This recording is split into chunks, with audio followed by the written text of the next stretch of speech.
amizade antes do namoro agora tem um diagnóstico: demissexual.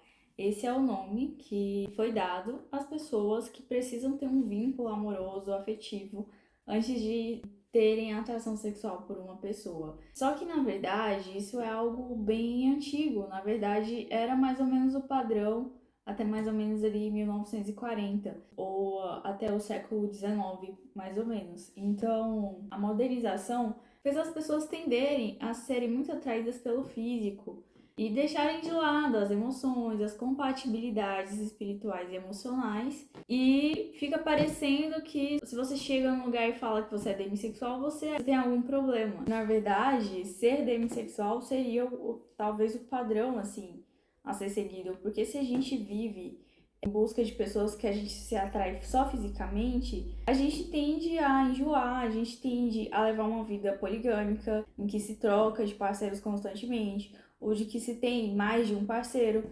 Então, a gente escolher um parceiro, uma parceira de vida somente pelo visual pode trazer consequências futuramente no campo de relacionamentos. A gente tem aí ali a partir da década de 80 que muitas pessoas começaram a ter AIDS por conta dessa questão de troca de parceiro constante, por conta de ter uma vida sexual meramente pelo prazer, pelo visual. Então, se você é do tipo de pessoa que precisa fazer uma amizade, um vínculo, antes de querer ter um relacionamento sério, antes de querer se envolver sexualmente com uma pessoa, saiba que você é uma pessoa normal, e que agora deram um diagnóstico.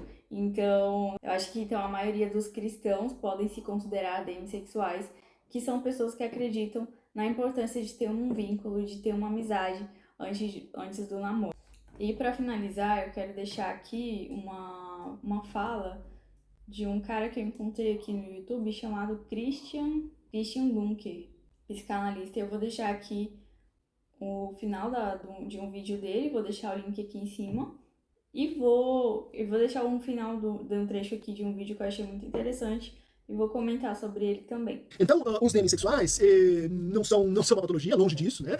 Se a gente pensar historicamente, desde o século XVIII, do século XIX, o amor surge exatamente assim, como uma condição para a intimidade, como uma condição para a escolha de com quem a gente quer casar ou com quem a gente quer namorar, né? Ou seja, essa ideia de que na relação desejante é preciso uma espécie de condição que é o amor, ela é fundamental e ela está posta para todos nós, né? Quais são as condições amorosas que podem ou não ter uma função de desencadeamento ou de circulação da sexualidade? Isso varia de pessoa para pessoa, não é uma patologia, mas é uma condição universal. Seria o mesmo que perguntar assim, para que esse sujeito, para a equação sexual desse sujeito, como é que ele junta desejo, amor e gozo? Cada um de nós tem por tarefa solucionar as exigências desses três campos, né? Quer dizer, o amor vem depois, né? É muito comum entre casais que a mulher diga assim, não, mas depois do nascimento do nosso filho, a gente perdeu a intimidade, a gente não conversa mais, a gente não sai mais, a gente não tem nossos momentos íntimos, e sem esse espaço de ternura e de sensibilidade, eu não consigo desejar. E sem desejar, eu também não consigo ceder à experiência de gozo, né? Então, aí a gente tem uma situação muito típica em que, assim, o amor é condição para o desejo, né? O amor, ele faz uma espécie de abertura para o desejo. É comum que muitos homens digam o contrário, dizem, não, mas é exatamente a partir do sexo, da intimidade e da satisfação que a intimidade se cria, que a conversa flui, que o amor pode se tornar possível. Então esse é um exemplo de como nas parcerias, o mais comum e mais tendencial é que existe uma disparidade, né? Enquanto um está dizendo assim, preciso amar para poder te desejar, o outro diz, não, mas é só quando eu te desejo que eu consigo te amar. E por isso que a regra nessa matéria é o desencontro e não a união estável e feliz. Ele conclui muito bem o assunto do vídeo, que ao mesmo tempo que para a mulher, geralmente, na maioria dos casos, é mais importante para a mulher ter um afeto, ter realmente um vínculo de amizade, enquanto que para a mulher isso é mais importante, às vezes para o homem é mais importante a atração física.